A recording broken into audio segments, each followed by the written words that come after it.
Breaking news now. Putin has been accused of recruiting Cubans as mercenaries for the Russian invasion.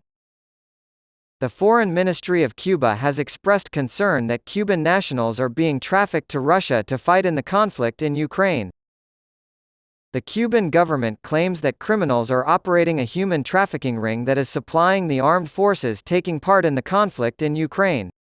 These criminals are based both on the Caribbean island nation and in Russia, thousands of miles away.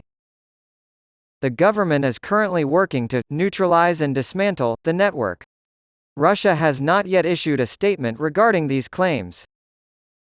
Kim Jong-un, leader of North Korea, was rumored to meet with Vladimir Putin this month to discuss the possibility of supplying Russia with additional weapons. The New York Times reported on Monday, citing U.S. and allied sources, that Kim planned to travel by armored train from Pyongyang to Vladivostok, Russia's Pacific coast, where he would meet Putin. Ukrainian military officials reported that Russian forces had been repelled from the eastern front near Bakhmut and the southern front near Mariupol. The Foreign Ministry of Cuba has expressed concern that Cuban nationals are being trafficked to Russia to fight in the conflict in Ukraine.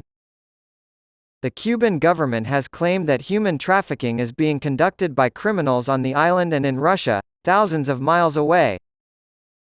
The government is currently working to neutralize and dismantle the network. To paraphrase a statement released by the Cuban government, the Ministry of the Interior is working on the neutralization and dismantling of a human trafficking network that operates from Russia to incorporate Cuban citizens living there, and even some from Cuba, into the military forces participating in war operations in Ukraine.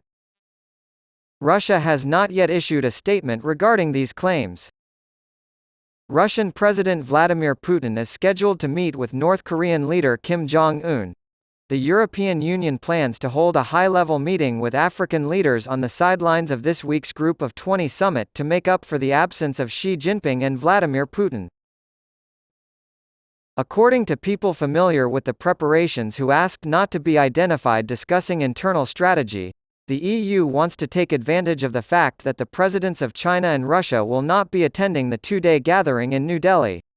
Despite the troubled legacy of colonialism, the 27-nation bloc wants to prove that it is serious about redefining its partnership with Africa, they said. The Russian Federal Air Transport Agency announced that as of 7:30 a.m., 4:30 Greenwich Mean Time, on Tuesday, normal operations had resumed at Moscow's three major airports, Vnukovo, Sheremetyevo, and Zhukovo-KSY. Russia's defense ministry had earlier claimed that its forces had destroyed 3 Ukrainian drones that had been launched toward the Russian capital. The Novo-Ogaryovo residence outside of Moscow and the Grand Kremlin Palace, where state events are held, are President Vladimir Putin's primary residences.